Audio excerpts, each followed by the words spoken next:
본문의 말씀을 가지고 진리의 기둥과 터, 진리의 기둥과 터라는 제목으로 함께 은혜 나누기를 원합니다. 제가 지난 여름에 성지순례를 다녀오게 되었습니다. 저는 본래 성지순례 갈 생각이 없었는데요. 얼마 전에 저희 어머니께서 문득 성지순례 가고 싶다는 말씀하시는 것이었습니다. 그것이 제 기억으로는 한 2, 3년 정도 된 것 같은데요. 그런데 그 말씀이 머리에서 잊혀지지가 않는 것이었습니다. 그런데 올해 저희 어머니가 75세십니다. 저희 어머니가 75세가 되시니까 마음속에 걱정스러운 마음이 생기게 되었습니다. 왜냐하면 저희 어머니가 전에 무릎이 안 좋은 적이 있으셨는데 내년만 되더라도 우리 어머니가 나이가 너무 연로하셔서 또 무릎도 아프시고 성지순례를 못 가게 되실 수도 있겠다, 이러한 생각이 들게 된 것이었습니다. 그래서 올해 연초 시작하면서 올해는 성지순례를 보내드려야 되겠다, 이렇게 생각을 했습니다. 그런데 제가 어떻게 저희 어머니를 성지순례를 보내드릴 수가 있겠습니까? 그래서 마음속으로 제가 형제들이 좀 있는데요. 형님도 계시고 누님도 계시고 합니다.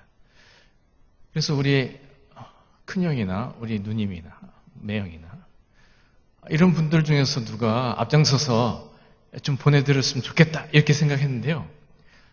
아무도 어떤 말을 하지 않는 것입니다. 시간만 지나는 거예요. 이 시간이 점점 지나니까 한 5월달 되니까 제가 마음이 다급해지는 거였어요. 그래가지고 안 되겠다, 이거 형제들한테 기대하다가 못 보내드릴 수가 있겠다, 이렇게 생각이 돼가지고 제가 혼자 고민하면서 어떻게 어머니 성지순례를 보내드릴까 고민을 하게 됐습니다. 고민 끝에 제가 최후의 방법, 하나님께 기도를 드렸습니다. 하나님, 우리 어머니 성지순례 보내드리게 해주세요. 방법은 없지만 좋은 방법을 알려주십시오, 이렇게 기도를 드렸어요. 그랬더니 하나님이 번뜩이는 아이디어를 허락해 주신 거예요. 그래가지고 제가 그런 번뜩이는 아이디어를 가지고 우리 집사람과 잘 의논 끝에 협조를 받아가지고 이해를 받아가지고 저희 어머니 성지순례를 보내드리게 됐습니다. 그래서 저랑 이번 여름에 같이 갔다 왔습니다. 성지순례 가서 사진을 많이 찍었는데요. 1,500장 정도를 찍어왔습니다. 많이 찍어왔죠. 물론 뭐 쓸데없는 것도 막 잘 나오는 거 하나를 찾기 위해서 10번씩 누르는 게 많기 때문에 1,500장 찍었는데요. 그 중에 오늘 사진 2장을 제가 보여드리려고 합니다. 물론 좋은 사진, 기념될 만한 사진 많지만 오늘 본문의 말씀과 관련된 그런 사진 2장을 제가 보여드리겠습니다.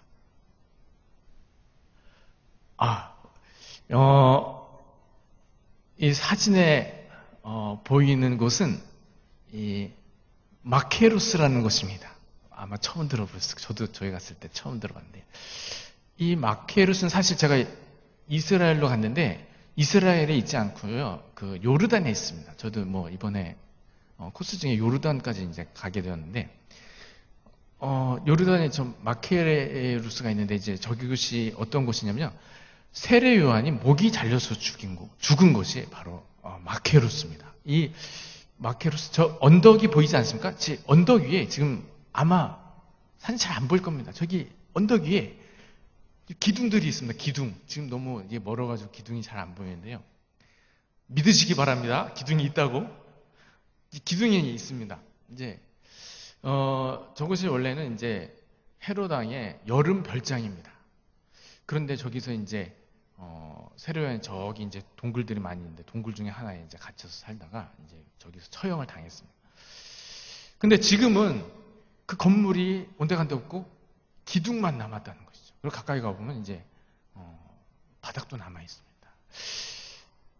좀 더 실감나는 사진을 보여드리겠습니다. 화면에 보이는 사진은 가버나움 회당입니다. 예수님이 주로 활동하셨던 것이 이제 가버나움인데 거기 이제 회당이 있습니다. 그런데 2000년이 지나니까 지금 건물은 온데간데 없고 기둥하고 바닥만 남았습니다. 이렇게. 근데 이런 걸 보면서 2000년이 흘러도 이 기둥과 바닥은 무너지지 않고 남아있는구나 라고 하는 것을 알 수가 있습니다.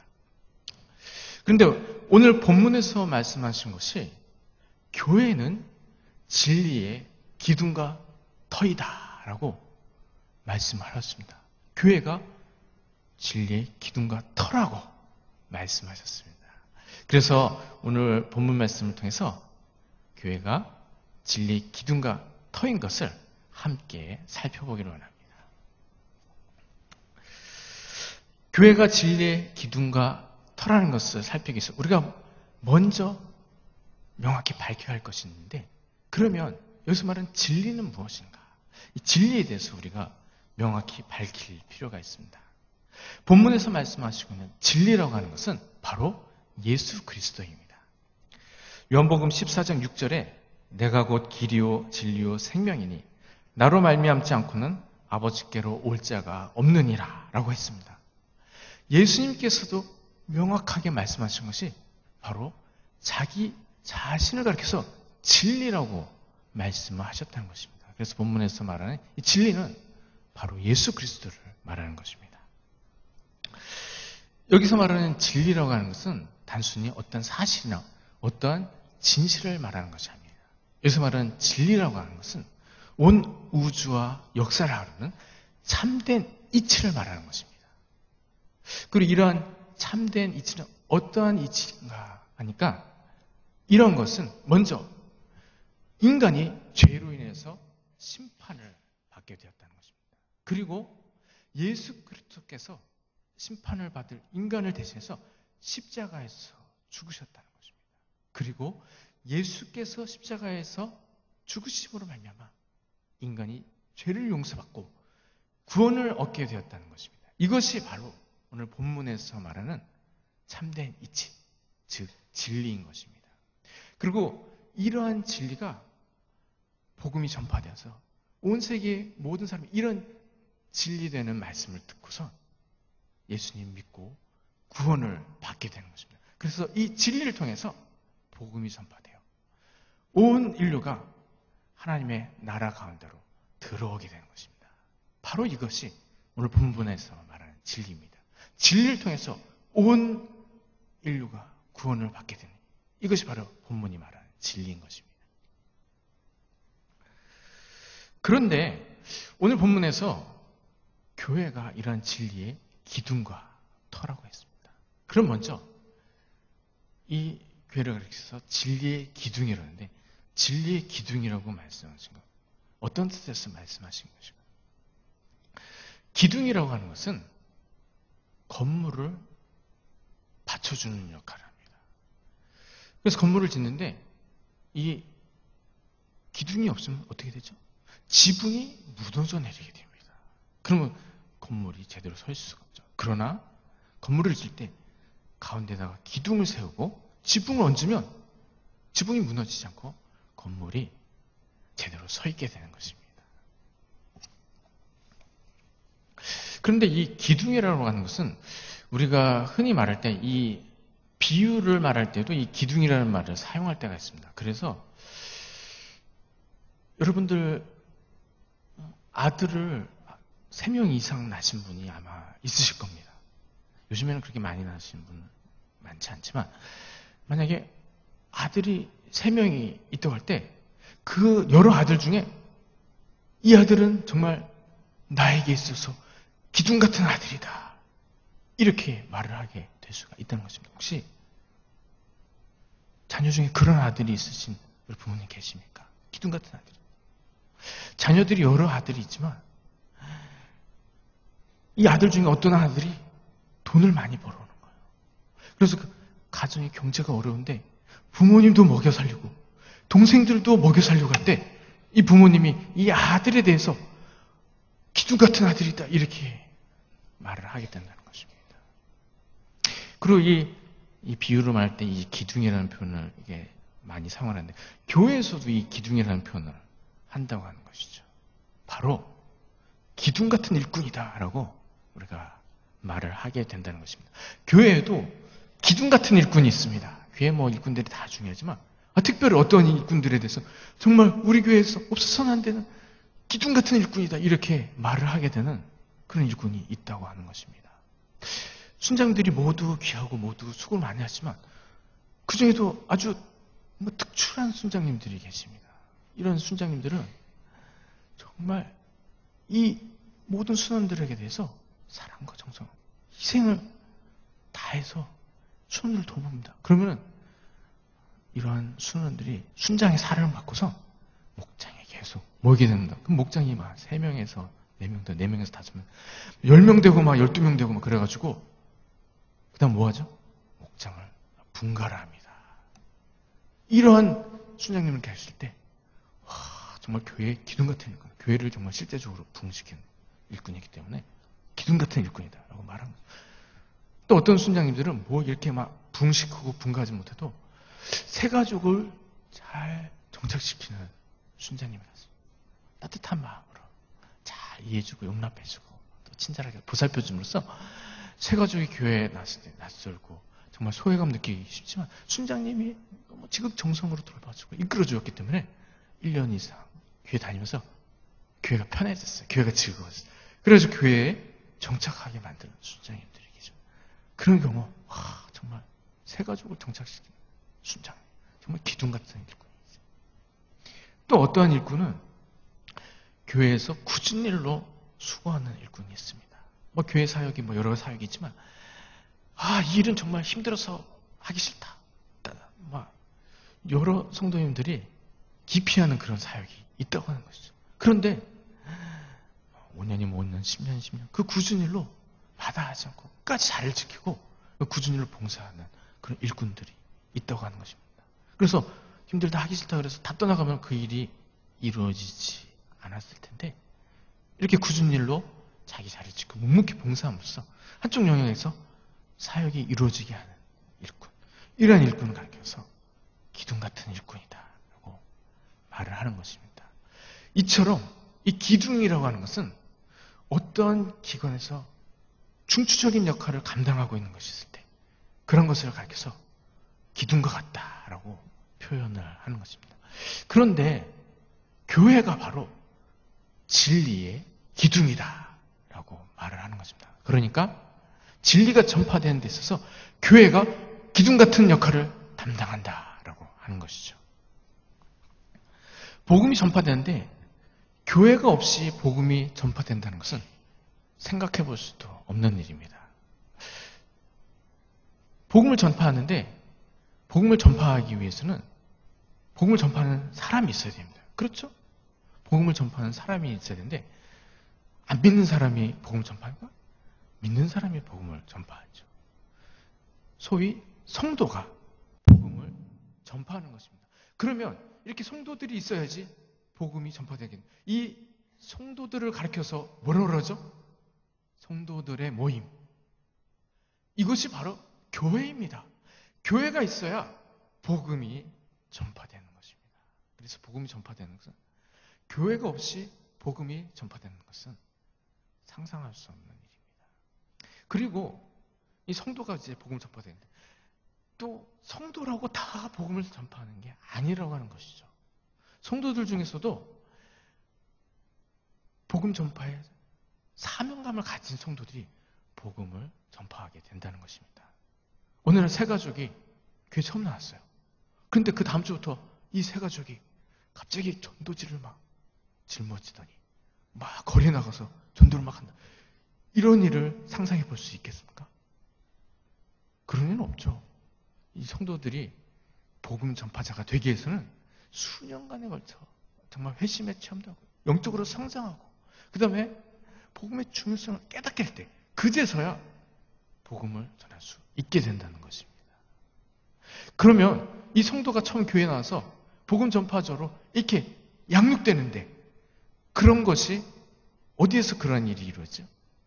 그런 일이 바로 교회에서 이루어진다고 하는 것입니다. 그래서 복음 전파자가 양성되는 것은 바로 교회에서 그런 복음 전파자가 양성된다고 하는 것입니다. 그래서 교회가 없이 복음 전파자는 생각해 볼 수가 없는 일이죠.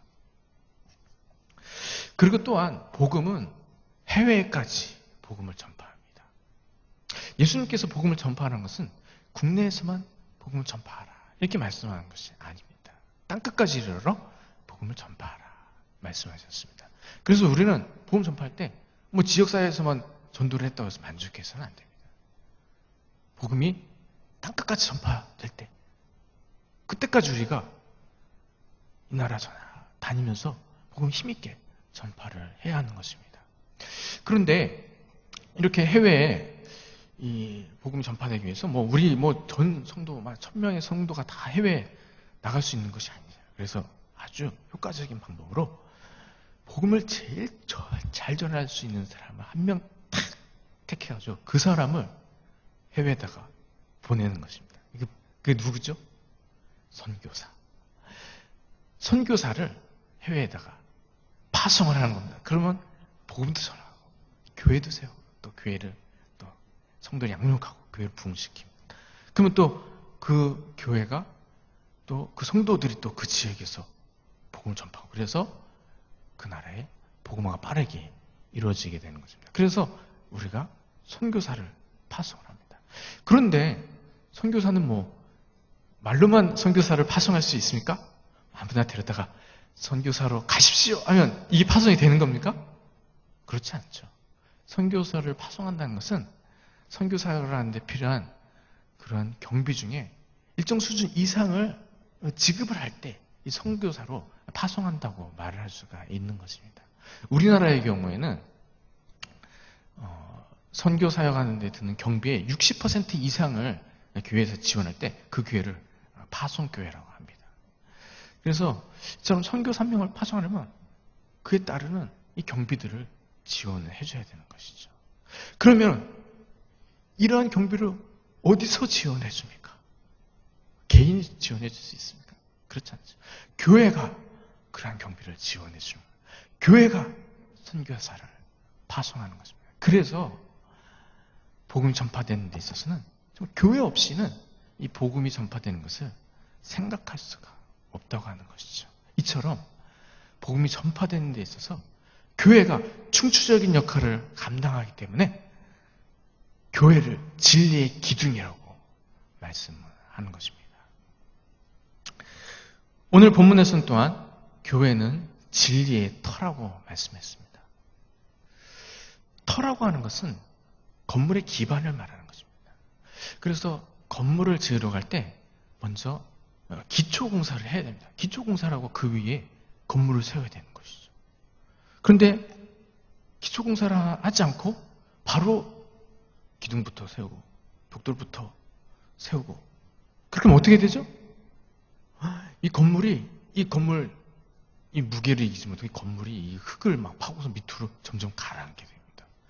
제대로 가라앉으면 다행인데 이게 막 삐뚤게 가라앉으면 막 건물이 막 뒤틀리게 됩니다.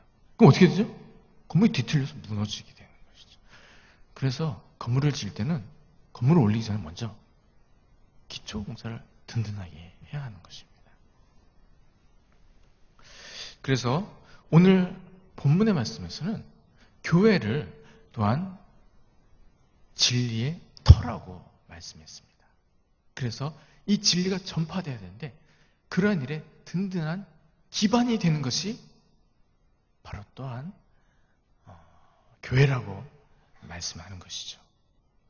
그래서 교회가 또 진리의 터가 되어서 이 든든한 진리의 터 위에서 복음이 힘있게 전파되어 나갈 수 있는 것입니다. 교회에서 한 영혼이 구원을 받게 되는데요.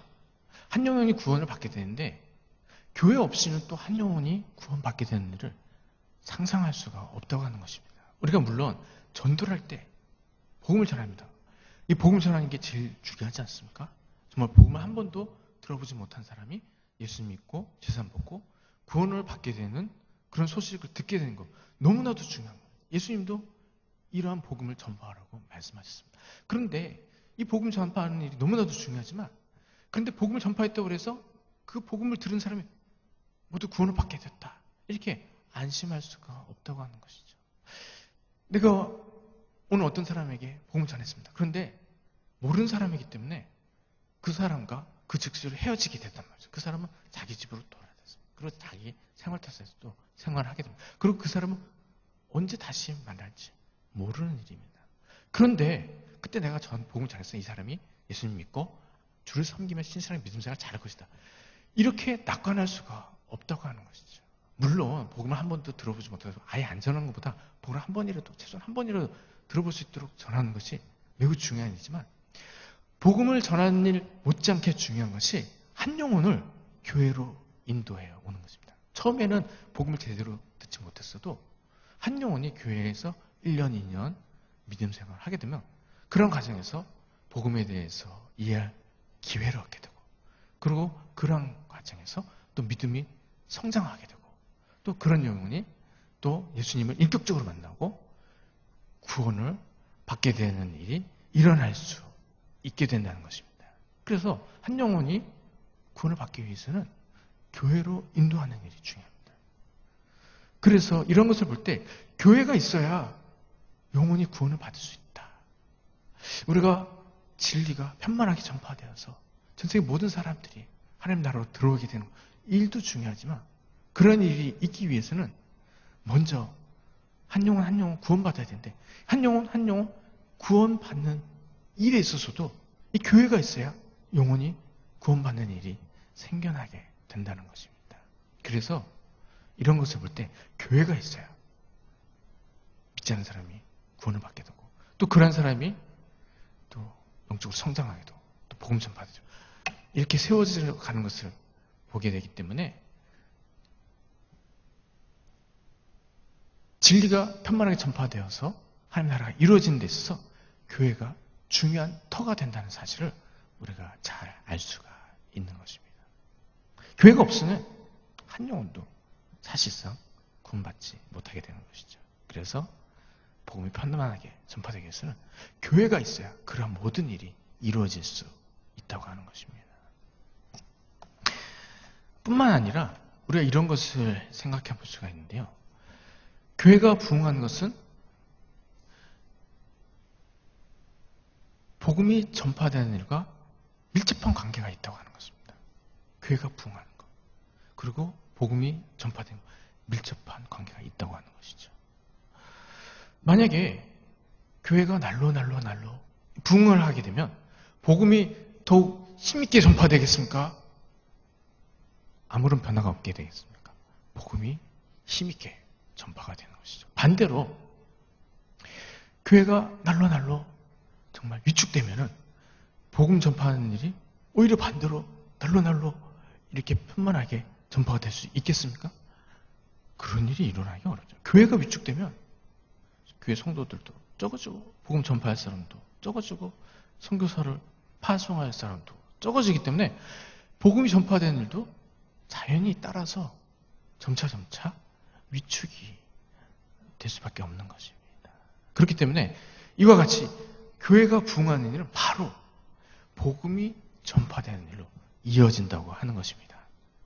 우리가 앞에서 선교사를 파송하는 일을 우리가 말씀을 나눠봤는데요.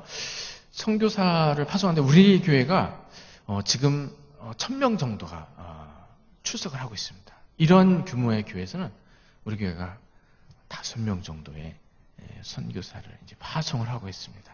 그런데 이 1000명 정도 되는 교회가 5명의 선교사를 이제 파송한다고 했을 때 그러면 이제 막 개척을 해가지고 막 20명, 30명 모이게 되는 교회가 있다고 하겠어요. 그럼 그런 교회가 막 선교사를 막 5명, 10명 이렇게 파송할 수가 있겠습니까? 그런 일을 생각할 수 힘든 일이죠. 한 명도 아마 파송하기가 어려울 것입니다. 또 반대로 우리 교회가 지금은 이제 1000명이 모이지만 앞으로 우리 교회가 10,000명 교회로 부흥했다. 그럼 어떻게 되겠습니까? 그러면 막 50명도 더 파송할 수가 있게 될 것입니다. 그래서 이 교회가 부흥하게 되는 일은 바로 이 복음 전파가 또 편만하게 이루어진 일로 이어질 수가 있다고 하는 것이죠. 이런 것을 볼 때 이 교회가 또 진리가 전파되는 일에서 중요한 기반이 된다. 중요한 터가 된다라는 사실을 알 수가 있습니다. 그래서 오늘 본문 말씀에서 교회는 진리의 터라고 말했습니다. 교회가 힘있게 부흥해가면 복음이 편만하게 전파되는 것이고, 교회가 위축되면 복음이 제대로 전파되지 않는 것입니다. 그래서 이와 같이 교회는 진리의 기둥과 터가 되는 것입니다. 교회는 복음이 편만하게 전파되는 데서 없어서는 안 돼 중추적인 역할을 감당하는 기관이라고 하는 것입니다. 그래서 오늘 본문 말씀에서 교회를 가리켜서 진리의 기둥과 터이다 라고 말씀을 하였습니다. 사랑하는 성도님들은 교회가 진리의 기반과 터라는 사실을 꼭 기억하는 모두가 될 수 있기를 주님의 이름으로 축원드립니다. 그러면 이처럼 교회가 진리를 편만하게 전파하는 진리의 기둥과 터가 되는 것을 보게 될 때 우리 믿는 성도는 그런 일을 보면서 어떠한 일을 해야 될까요? 교회 성도들은 이 교회가 진리를 편만하게 전파하는 진리의 기둥과 터인 것을 알게 됐을 때 교회의 부흥을 위해서 힘을 다해서 수고를 해야 한다는 것입니다. 그러면 우리가 교회의 부흥을 위해서 어떠한 일을 할 수가 있을까요? 먼저는 우리가 담임 목사님을 위해서 기도할 필요가 있습니다. 하나님께서 우리 교회에 우리 담임 목사님을 이 교회 담임 목사로 보내주셨습니다. 그래서 우리 담임 목사님께서 이 부산중앙교회 영적인 지도자로 사역을 하고 계신데요. 하나님께서 우리 목사님을 우리 교회에 영적 지도자로 보내주셨을 때 우리는 이런 영적 지도자를 위해서 힘있게 기도할 필요가 있는 것입니다.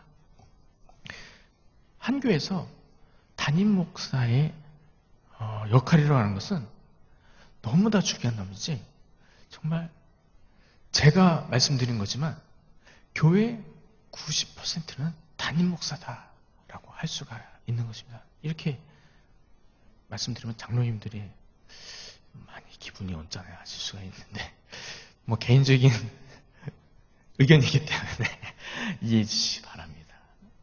제가 담임 목사가 교회 90%다라고 이렇게 생각하게 된 데는 이유가 있습니다. 담임 목사님 한 사람이 교회를 부흥시킬 수도 있고 교회를 병들게 할 수도 있기 때문입니다. 그래서 만약 어떤 교회에 탁월한 영적인 리더가 담임 목사로 부임해 가게 되면 그 교회는 든든하게 세워져 가는 것입니다. 그런 담임 목사는 하나님의 뜻대로 진실한 마음으로 또 성도들을 목양합니다. 그리고 언제나 또 탁월한 영적인 분별력을 가지고 교회를 하나님의 뜻 가운데로 이끌어가게 되는 것입니다. 그리고 은혜의 말씀을 항상 선포해 주기 때문에 성도들이 영적으로 귀하게 성장하게 하게 되는 것입니다. 그리고 교회에서는 또 교회가 여러 사람들이 모여있는 곳이기 때문에 구석구석에서 문제가 발생할 수가 있습니다. 그런데 담임 목사가 영적으로 매우 뛰어난 사역자라면 하나님께서 은혜를 주셔서 구석구석에 모든 문제들이 다 잠잠해진다고 하는 것입니다. 그래서 담임 목사의 역할이 얼마나 중요한지 모릅니다. 반대로 이 담임 목사가 성령으로 충만하지 못한 목사가 부임하게 되면 교회가 병들어갈 수가 있는 것이죠. 그래서 담임 목사 성령 충만하지 못하기 때문에 성도들이 은혜를 받지 못하게 됩니다. 그리고 일부 이런 말 드리기 싫지만 일부 이 담임 목사의 경우에는 또 신앙과 삶이 일치가 되지 않기 때문에 나중에 성도들이 그런 것을 보고 실망을 하게 될 수가 있습니다. 그리고 교회의 문제들이 하나님의 은혜로 하나둘씩 사라지는 게 아니라 일어나지 않아도 될 문제들이 구석에서 이 문제가 터짐으로 인해서 교회가 시끄러지게 되는 것이죠. 그래서 이처럼 담임 목사 한 사람이 교회에서 얼마나 중요한 역할을 하는가, 이런 것을 우리가 생각해 볼 수가 있는 것입니다. 그런 면에서 우리 교회는 너무나도 복을 받은 교회입니다. 하나님께서 우리 교회에 너무 좋은 목사님 주셔가지고 영성과 또 실력을 겸비한 목사님을 주셔가지고 우리 교회가 얼마나 은혜가 넘치는지 모릅니다.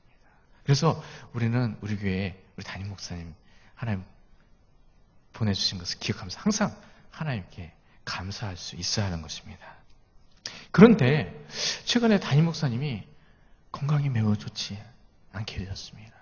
전에도 이제 목 디스크로 이제 통증을 느끼긴 하셨는데 최근에 이 통증이 너무나도 심해져가지고 이제는 더 이상 버틸 수가 없다. 이대로 생활할 수가 없다. 이렇게 판단하셔서 앞으로 이 목 디스크 수술을 받기로 결정했습니다. 이제 날짜도 얼마 남지 않았습니다. 다음 주 수요일이면 담임 목사님 목 디스크 수술하시면 수술이 잘 돼야 됩니다. 수술이 아주 잘 돼야 되고 또 회복도 아주 잘 되어서 아무런 통증이나 불편함 없이 깨끗하게 완치가 되셔야 됩니다. 그래야만 담임 목사님이 이후 사역에서 힘있게 사역을 감당하실 수가 있는 것입니다. 그래서 이 자리에 모인 성도님들만이라도 앞으로 일주일 동안 특별히 담임 목사님 위해서 기도해 주시기 바랍니다. 우리가 담임 목사님 위해서 기도하면 수술도 잘 되고 몸도 건강하게 회복되고 이후 사역에 하나님께서 더 큰 힘과 능력과 은혜를 주셔서 부산중앙대 크게 붕에 가게 될 줄 믿습니다. 교회의 부흥을 위해서 또한 우리가 어떠한 일을 할 수가 있을까? 교회의 부흥을 위해서 우리가 해야 할 일은 또한 성령 충만을 강구하는 일입니다. 교회에서 담임 목사님이 물론 중요하지만 담임 목사님이 더욱 근본적으로 교회를 이끌어 가신 분은 바로 성령님입니다. 성령께서 또 교회에 또 충만하게 임재하셔서 성령께서 모든 일을 이루어 가신다고 하는 것입니다. 교회의 주인은 다른 누구도 아니라 바로 예수님입니다. 예수님만이 교회의 머리이고 교회의 주인입니다. 그런데 교회가 성령으로 충만할 때 교회가 우리 주님의 뜻대로 인도함을 받아서 나아갈 수가 있는 것입니다. 그래서 이 교회가 다른 무엇보다도 성령 충만한 교회가 되도록 우리가 성령 충만을 위해서 항상 강구해야 하는 것입니다. 그러면 교회가 늘 성령으로 충만해서 모든 성도가 영적으로 깨어있고 교회에서 어떠한 일을 하든지 어떠한 사역을 하든지 그런 사역 가운데 성령의 은혜가 충만해서 늘 하나님의 은혜가 넘치는 교회로 발전해 갈 수가 있는 것입니다. 이런 모습이 있을 때 교회가 날로 부흥해 가게 되는 것입니다. 마지막으로 교회 부흥을 위해서 우리가 해야 할 일은 교회를 위해 봉사하고 헌신하는 일입니다. 교회 성도들이 봉사를 하지 않으면 하나님의 나라를 위해서 교회가 아무 일을 할 수가 없습니다. 교회 성도들이 아무 일도 안 하는데 어떻게 교회가 하나님 나라를 위해서 일을 할 수가 있겠습니까? 그래서 교회 성도들은 하나님 나라를 위해서 봉사하고 헌신해야 하는 것입니다. 교회가 진리의 기둥과 터라고 했는데요. 교회가 진리의 기둥과 터의 역할을 잘 감당하기 위해서는 이런 일을 위해서 다른 누구가 아니라 성도가 이런 일을 위해서 봉사, 충성을 해야 하는 것입니다. 그래야 교회가 교회의 역할을 감당하게 되는 것입니다. 교회의 온 성도들이 또 교회를 위해서 봉사하고 또 헌신할 때 교회가 날로 붕해가게 됩니다. 그러면 교회가 크게 붕해감했다 해서 복음 전파도 더욱더 힘있게 편만하게 복음이 전파되어 갈 수 있는 것입니다. 이제 말씀을 맺겠습니다. 오늘 본문 말씀에서 교회는 진리의 기둥과 터라고 말씀했습니다. 그리스도의 복음이 전 세계 가운데 힘있게 전파되어 가야 하는데 교회가 바로 그러한 일에 중추의 역할을 감당하는 기관이라고 하는 것입니다. 교회가 이처럼 진리가 편만하게 전파되는 데서 중추적인 역할을 감당하는 기관이라면 우리는 이런 교회가 부흥할 수 있도록 교회의 부흥을 위해서 온 힘을 다해서 봉사, 충성해야 하는 것입니다. 교회의 부흥을 위해서 무엇보다도 담임 목사님 위해서 기도해야 합니다. 특별히 담임 목사님 건강이 좋지 않으신데 담임 목사님의 건강을 위해서 우리가 이번 한 주 동안 특별히 더 기도를 해야 하는 것입니다. 교회의 부흥을 위해서 또한 성령 충만을 강구해야 됩니다. 교회가 성령으로 충만하면 교회가 부흥하지 않을 수가 없는 것입니다. 또 교회에서 성도들은 교회의 부흥을 위해서 봉사하고 헌신해야 합니다.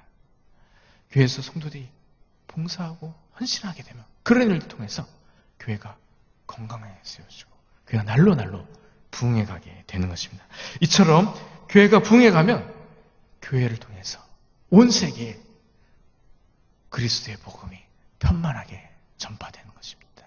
그런 일을 통해서 온 세계 가운데 하나님 나라가 이루어지게 되는 것입니다. 사랑하는 성도님들은 교회가 진리의 기둥과 터인 것을 꼭 기억하는 모두가 되시길 바랍니다. 교회가 진리의 기둥과 터인 것을 기억하고서 교회의 부흥을 위해서 힘을 다해 수고함으로써 하나님의 나라를 이루어드리고 하나님께로부터 칭찬과 상급을 받게 되는 모두가 되시기를 주님의 이름으로 축원드립니다.